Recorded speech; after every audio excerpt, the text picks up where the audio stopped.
കാലാവസ്ഥാ വ്യതിയാനത്തെ കുറിച്ചാണ് നമ്മൾ ഉം. പറയുന്നത്. ഈ കാലാവസ്ഥാ വ്യതിയാനത്തിന് പ്രധാനമായിട്ടും മനുഷ്യൻ തന്നെയാണോ കാരണക്കാരൻ? അത് നല്ലൊരു ചോദ്യമാണ്. ഈ മനുഷ്യനില്ലാത്ത കാലത്തും കാലാവസ്ഥ ഉണ്ടായിട്ടുണ്ടാവും. അതെ. മാറ്റം ഉണ്ടായിട്ടുണ്ടാവും. മാറ്റം ഉണ്ടായിട്ടുണ്ട്. കാരണം ഭൂമി ഏകദേശം 450 കോടി ഉം. കൊല്ലായിട്ടുണ്ട് ഉം. ഭൂമി ഉണ്ടായിട്ട്. ഈ ജീവൻ ഉണ്ടായിട്ട് 350 കോടി കൊല്ലേ ആയിട്ടുള്ളൂ. അതെ. മനുഷ്യനെ പോലത്തെ ജീവികളുണ്ടായിട്ട് ഒരു ചുരുങ്ങിയ ഒരു 10-50 ലക്ഷം കൊല്ലത്തിനകത്ത് മനുഷ്യനെ പോലത്തെ ജീവികളുണ്ടായിട്ട് മനുഷ്യൻ എന്ന് പറയുന്നത് നമ്മുടെ ഹോമോസാപ്പിയൻ ഉണ്ടായിട്ട് ഉം. ഈ പ്രകൃതിയിൽ ഇടപെട്ട് എന്തെങ്കിലും ഉം. പ്രശ്നങ്ങൾ ഉണ്ടാക്കാൻ തുടങ്ങിയ മനുഷ്യൻ അതെ. ഉണ്ടായിട്ട് അതുപോലെ അത് നമ്മളെ പോലത്തെ ഹോമിനിഡുകൾ എന്ന് പറയുന്നത് കുറേ ജീവികളുണ്ട്. ഈ ഹോമോ ഹാബിലിസ്, ആ. നിയന്തർത്താൽ എന്നെല്ലാം പറയുന്ന ജീവികളുണ്ട്. അതൊക്കെ ഉണ്ടായിട്ട് ഏകദേശം ഒരു 5 ലക്ഷം കൊല്ലം, ഈ ഹോമോസാപ്പിയൻ 3 ലക്ഷം കൊല്ലമൊക്കെ ഉണ്ട് എന്ന് അതെ. പറയുന്നുള്ളൂ. ഉം. അതുകൊണ്ട് അതിനു മുമ്പ് അതിശൈത്യം ഉണ്ടായിട്ടുണ്ട്. അതെ, അതെ.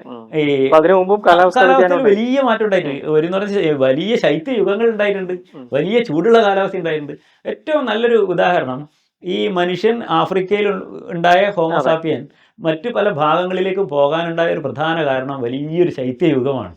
അപ്പൊ ഈ അങ്ങോട്ടേക്ക് മാറി. ശൈത്യയുഗം ഉണ്ടാക്കിയത് മനുഷ്യനല്ല. അതെ, അതെ. അതിനൊരു കാരണം പ്രത്യേകിച്ച് പറയുന്നത് വലിയൊരു അഗ്നിപർവ്വത സ്ഫോടനം ഉണ്ടായപ്പോൾ ഉം. അതിനകത്തുനിന്നുണ്ടായ പൊടിപടലങ്ങളെല്ലാം അന്തരീക്ഷത്തിൽ നിൽക്കുകയും ഉം. സൂര്യന്റെ പ്രകാശം താഴേക്ക് വരാതിരിക്കുകയും ചെയ്തപ്പോൾ ഉം. ഈ ഭൂമിയിൽ തണുപ്പുണ്ടായി. ആ. സൂര്യനാണല്ലോ നമുക്ക് ഊർജ്ജം അതെ, തരുന്നത്, അതെ. ആ. ചൂട് തരുന്നത്. പൊടിപടലം കൊണ്ട്. പൊടിപടലങ്ങൾ കൊണ്ട് ആ. വലിയൊരു മറ പോലെ ആ. ഉണ്ടാവുകയും സൂര്യപ്രകാശം തട്ടി തിരിച്ചു പോവുകയും ചെയ്തപ്പോൾ താഴെ വലിയ ശൈത്യം ഉണ്ടായി. ആ. 12,000 കൊല്ലം മുമ്പ് വരെ ആ ആ. ശൈത്യത്തിന്റെ ബാക്കി ഉണ്ടായിരുന്നു. അത് ശരി. അതിനുശേഷമാണ്. അപ്പോൾ ആ. മനുഷ്യൻ മാത്രമല്ല, ഉം.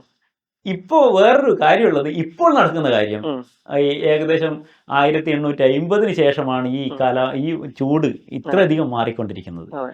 അതിന് കാരണം മനുഷ്യന്റെ പ്രവർത്തനങ്ങളാണ്. ഉം. ഉം. മനുഷ്യൻ മാത്രമല്ല എന്ന് പറഞ്ഞാലും മനുഷ്യന്റെ പ്രവർത്തനങ്ങളും ഭാഗമാണ്. അത് ശരി. ആ. അതിന് നമ്മൾ ഈ ആന്ത്രോപ്പോജനിക് എന്ന് പറയും. ആ. മനുഷ്യൻ ഉണ്ടാക്കുന്നത്. അതെ. ഈ മനുഷ്യൻ ഉണ്ടാക്കുന്ന കാലാവസ്ഥാ മാറ്റത്തെ മാറ്റം. നമ്മൾ പറയും. മനുഷ്യൻ ഇല്ലെങ്കിൽ കാലാവസ്ഥ മാറ്റം ഉണ്ടായേക്കാം. അതെ. പക്ഷെ ആ സമയത്ത് നമ്മളെപ്പോലെ ചിന്തിക്കുന്ന മനുഷ്യൻ ഇല്ലാത്തതുകൊണ്ട് നമുക്ക് ടെൻഷൻ ഇല്ല. ഈ മനുഷ്യന്റെ എന്തൊക്കെ പ്രവർത്തനം കൊണ്ടാണ് ഈ കാലാവസ്ഥയിൽ വ്യതിയാനം ഉണ്ടാകുന്നത്? ഏറ്റവും പ്രധാനപ്പെട്ട പ്രശ്നം ഈ ഇതിന് ഗ്ലോബൽ വാർമിങ്ങിന് പ്രധാനപ്പെട്ട കാരണങ്ങൾ ഗ്രീൻ ഹൗസ് ആ, വാതകങ്ങളാണ്. അതെ, അതെ. കാലാവസ്ഥയിൽ മാറ്റം ഉണ്ടാകാനുള്ള ഒരു പ്രധാനപ്പെട്ട കാര്യം ഭൂമിയിലെ ചൂട് കൂടുന്നു എന്നുള്ളതാണ്. ചൂടില്ലെങ്കിൽ മനുഷ്യൻ ജീവിക്കാൻ കഴിയില്ല. അതെ. പക്ഷേ ഈ ചൂട് ഒരു 15 ഡിഗ്രി എന്നൊക്കെ പറഞ്ഞില്ലേ നമ്മൾ, അതിപ്പോൾ 15 ഡിഗ്രി ശരാശരി പറയുമ്പോൾ ഓരോ പ്രദേശത്തിനും അതിൻ്റെതായ ടെമ്പറേച്ചർ നമ്മൾ കണ്ടുവച്ചിട്ടുണ്ട്. അതെ. കേരളത്തിലാണെങ്കിൽ ഏകദേശം റൂം ടെമ്പറേച്ചർ 28 ഡിഗ്രി എന്നൊക്കെ നമ്മൾ പറയും. ഇതിൽ കൂടുമ്പോൾ വലിയ പ്രശ്നങ്ങൾ ഉണ്ടാക്കും. അതെ. അതിന് പ്രധാനപ്പെട്ട കാരണം ഈ ഹരിതഗൃഹ വാതകങ്ങൾ, ആ. ഗ്രീൻ ഹൗസ് വാതകങ്ങൾ എന്ന് പറയുന്ന വാതകങ്ങൾ കൂടുതലായി ഉണ്ടാകുന്നതാണ്. ഈ വാതകങ്ങൾ ഉണ്ടാക്കുന്നത് മനുഷ്യൻ്റെ പ്രവർത്തനത്തിൻ്റെ ഭാഗമായിട്ടാണ് കൂടുതൽ ഉണ്ടാകുന്നത്. അതെ. ഏറ്റവും പ്രധാനം ഫോസിൽ ഇന്ധനങ്ങൾ കത്തിക്കുമ്പോഴാണ് ഈ ഗ്രീൻ ഹൗസ് പെട്രോൾ. വാതകങ്ങളുടെ ഏറ്റവും പ്രധാനപ്പെട്ടത് ഒന്ന് കാർബൺ ഡൈ ഓക്സൈഡ് ആണ്, അതെ. ഉം. പിന്നൊന്ന് മീഥേനാണ്, ഉം. അതുപോലെ തന്നെ സൾഫറിന്റെയും നൈട്രജന്റെ ഓക്സൈഡുകളാണ്, ആ. പൊടിപടലങ്ങളാണ്, ആ. ചെറിയ കാർബണിന്റെ കണികകളാണ്, ഉം. നീരാവിയാണ്. ആ. ഇതൊക്കെ കൂട്ടുന്നതിൽ മനുഷ്യന് ഒരുപാട് പങ്കുണ്ട്. അതുകൊണ്ടാണ് നമ്മൾ ആന്ത്രോപോജനിക് ആണെന്ന് ഇതിനെ പറയുന്നത്, മനുഷ്യ നിർമ്മിത കാലാവസ്ഥാ മാറ്റാണെന്ന് പറയുന്നത്. ശരിക്കും നമ്മുടെ വാഹനങ്ങള് ഉപയോഗം ഉം. അത്തരത്തിലുള്ളതാണോ? അതെ, അതെ. വാഹനങ്ങൾ നമുക്ക് ജീവിക്കാൻ വേണ്ടി നമ്മൾ എന്തായാലും ഇന്ധനങ്ങൾ ഉപയോഗിക്കണം. അതെ, അതെ. ഉം. യാത്ര ഫോസിൽ ചെയ്യാൻ ഇന്ധനങ്ങള്. ഫോസിൽ ഇന്ധനങ്ങൾ തന്നെയാണ് പലപ്പോഴും നമ്മൾ അതെ. ഉപയോഗിക്കുന്നത്. വിറകാണ് നമ്മൾ ഇവിടെ പാചകത്തിന്, കേരളത്തിലാണെങ്കിൽ ചോറ് വെക്കുന്ന ആളാണ് ഉം. നമ്മൾ. ഉം. ഏറ്റവും കൂടുതൽ പാചകത്തിന് സമയമെടുക്കുന്ന ഒരു സാധനം ഈ വിഭവമാണ് അരി. അതെ, അതെ. ഉം. ഈ മറ്റ് നാട്ടുകാരെ പോലെയല്ല, ആ. നമുക്ക് കൂടുതൽ സമയം വേണം. അതെ. അപ്പൊ ഇന്ത്യയിൽ പൊതുവെ ആ. കൂടുതൽ ജനങ്ങളുണ്ട്. ഉം. ഓരോ വീട്ടിൽ ഓരോ അടുപ്പ് കണക്കൂട്ടിയാൽ തന്നെ ഇവിടെ കോടിക്കണക്കിന് അതെ. അടുപ്പുകളുണ്ട്. ആ. അപ്പൊ അങ്ങനെ കത്തുമ്പോൾ ഉണ്ടാകുന്ന ഈ വിറകിൽ നിന്നുള്ള പുക, കരി ഒക്കെ പുറത്തേക്ക് വരുന്നുണ്ട്. ഉം. അതുപോലെ നമ്മുടെ ആളുകളുടെ എണ്ണം കൂടുതലായതുകൊണ്ട് നമുക്ക് ഒരു വീട്ടിൽ ഇപ്പം പരമാവധി എല്ലാവരും 2 വീലറൊക്കെ വന്നു. അതെ. അതുകൊണ്ട് വാഹനങ്ങളുടെ എണ്ണം കൂടുന്നുണ്ട്. ഉം. ഉം.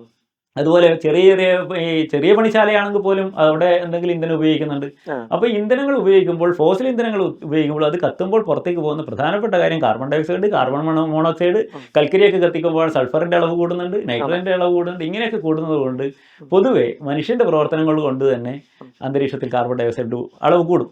അപ്പൊ ഇത് കുറക്കാൻ വേണ്ടിയായിരിക്കാം ഈ സൗരോർജ്ജമൊക്കെ ഉപയോഗിക്കുന്നത്. അതെ, അതെ. അത് എത്രത്തോളം പ്രായോഗികമാണ്? ഇതിനകത്ത് ഒരു കാര്യം കൂടി ഞാൻ പറഞ്ഞോട്ടെ. അത് ഈ കണക്കെടുക്കുമ്പോൾ ഒരു രസകരമായ ഒരു കണക്ക് വരിക, ഏറ്റവും കൂടുതൽ കാർബൺ ഉത്സർജനത്തിന് കാരണക്കാരാരാണ് എന്ന് നോക്കിയാൽ അളവ് മൊത്തം എടുക്കുകയാണെങ്കിൽ അത് ഇന്ത്യയുണ്ട്, ചൈനയുണ്ട്. ചൈനയാണ് ആദ്യം, പിന്നെ രണ്ടാമത് ഇന്ത്യയാണ്. അത് കഴിഞ്ഞാലേ ഈ വികസിത രാജ്യങ്ങൾ എന്ന് പറയുന്ന അമേരിക്ക, യൂറോപ്യൻ യൂണിയനിലെ രാജ്യങ്ങളിലൊക്കെ വരുന്നുള്ളൂ. പക്ഷേ യഥാർത്ഥത്തിൽ ആളോഹരി ഉത്സർജനം കണക്കെടുക്കുകയാണെങ്കിൽ നമ്മൾ വളരെ കുറവാണ്. ആ.